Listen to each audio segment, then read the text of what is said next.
Welcome back to ESBR Boxing's YouTube channel in partnership with sharpbetting.co.uk. Delighted as always to be joined by Owen McKendry. This is a final prediction video for the fight taking place between Jack Catterall and Arnold Barboza for the WBO Super Lightweight Interim World Title. Owen, good to be joined by you as always. We're in the middle of a very, very busy month for boxing, aren't we? Got the massive card taking place in Saudi Arabia next weekend, and then we're in Belfast the weekend after, aren't we? So it's a very, very, very busy time. Appreciate your time. We'll go right into it as always. Jack Catterall, the favourite here. We'll go into that in a little while. But up against Arnold Barboza, who's 31-0. What is your final prediction for this fight, please? Um, Before I know we're going to go into more in detail, but I think Jack Catterall's just levels above Barboza. I think Barboza, arguably the robbery of the year against Sean McComb. I know we've been quite vocal about that in group chats in the channel. If anything, it probably should be Sean McComb having this fight. Nothing against the public nuisance, but he's nowhere near a fighter Jack Catterall is. Um, I know obviously he went on to fight Jose Ramirez after, but I think, if you look at the Jose Ramirez that fought, say Josh Taylor all those years ago, two very different fighters. So I think, and now this may be brave, I don't know, but I think we will see a Jack Catterall stoppage. He hurt Regis Prograis, he dropped Regis Prograis. I don't think he pushed the button too much. I don't think he necessarily needed to. Whereas I think he could do so with Arnold Barboza. It's not going to be an early stoppage by any means. So Mm, going for a sort of round eight, round nine, that mark stoppage for Jack Catterall. fantastic. Yeah, I think those him kind of dropping Regis Prograis, something that Josh Taylor couldn't do, um, was very impressive. And although he didn't stop Prograis, kind of looked like he was close to doing so in that fight. And yeah, look, it was very impressive. Got dropped himself, didn't he? Let's kind of let's not forget that. Um, and I've thought about this, and I feel like sometimes when Jack Catterall fight happens and you're doing an accumulator, Jack Catterall points win is kind of sometimes a must. Thank you. Yeah. However, that's not what you're backing. And I'm actually going to agree with you, Hero, and I'm going for a Jack Catterall stoppage here as well. I just think it's momentum as well. Jack Catterall, great win against Josh Taylor last year. Mhm. Good win against Regis Prograis. Arnold Barboza, a good win against Jose Ramirez. But when you take away that win against Jose Ramirez, there's 30 other wins there that I don't think are against great oppositions, including that fight he had against Sean McComb, which he really kind of shouldn't have won that fight. So we'll see. I'm gonna join you, and I'm gonna go similar sort of. I think it will be in the second half of the fight. Um, I'll round seven kind of springs out to me, but yeah, it's pretty identical predictions there. This feels like a fantastic time to bring up the preview that our partner Sharp Betting came out with a couple of days ago.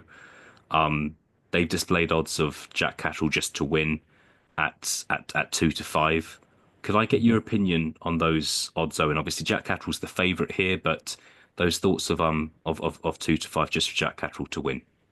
I think that's probably bang on. I think Arnold Barboza, he's not going to be a pushover. So I think anything shorter than that, if we started going into your 1 to 6, your 1 to 7, your serious odds on, I think that's a bit distasteful to Arnold Barboza.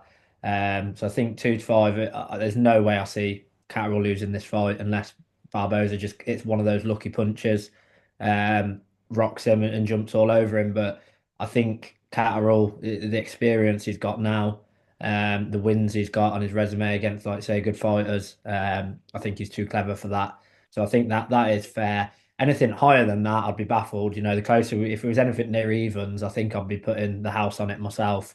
I think that'd be a bit wild. So 2 to 5 is definitely fair. I think whether obviously I think he'll get the stoppage. Obviously so do you, but even if he doesn't find the stoppage, I think it'd be such a wide points victory. That 2 to 5 is, to be fair, for once from the bookmakers, is probably spot on. Yeah, yeah, absolutely. Before I let you go, Owen, I'll want to ask you about some more odds as well. Catterall, we've both backed Catterall to get the stoppage here.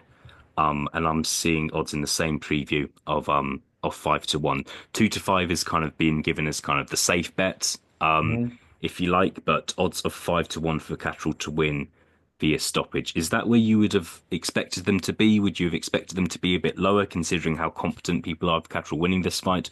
Or would you expect them to be a bit wider? Give us your thoughts on those, please. Do you know what? I think they could have probably been a little bit wider if he didn't hurt Regis Prograis in the way he did. I know Regis Prograis dropped him, but it was just a flash knockdown. Regis Prograis has been fighting at the top level for a lot of years now. He's been in with some top operators, so there's no shame in that. He just got caught. It was just a short, sharp punch. It weren't like Catterall was splattering all over the ring and struggling to get back up, really. So I think the way he got back up and obviously the way he won dropping Prograis. And to be fair, Prograis was a bit wild when he got hurt. So I think it could have stopped him. So I think if that didn't happen, we probably would have been looking at, 7-8 to 1. So I think 5 to 1 is actually pretty fair, to be honest. I think again, like I say, Catterall Barboza is one of those. It springs to me like a bit like Jaime Munguia for a while, where you've got that where you look at it on paper good amount of knockouts, a lot of wins, undefeated. But when you actually break it down, it's like who's he actually fought? So I think 5 to 1 again. I think that's quite fair. I think I'll probably put that in an acca myself. I do really fancy Catterall to get the definitely to get the job done. I'm supremely confident in that, but I am quietly confident that he finds a stoppage. And yeah, I think 5 to 1 is quite a good price to be honest. Fantastic. Yeah, well, you mentioned accumulator there. Look, it's a good night of boxing, isn't it? So it's a night for an accumulator. You could kind of get some good prices maybe on Zelfa Barrett, Chazza Dickens, Robbie Davis Jr., Pat McCormack. There's other fights to dive into for those that want to, but we'll leave it there. Those are our final predictions for Jack Catterall versus Arnold Barboza Jr. Please do let us know your predictions for this fight as well. We really want to hear them, and please subscribe to this channel if you haven't done so already. Owen, good to be joined by you as always, and I'll speak to you again very, very soon. Pleasure as always, mate.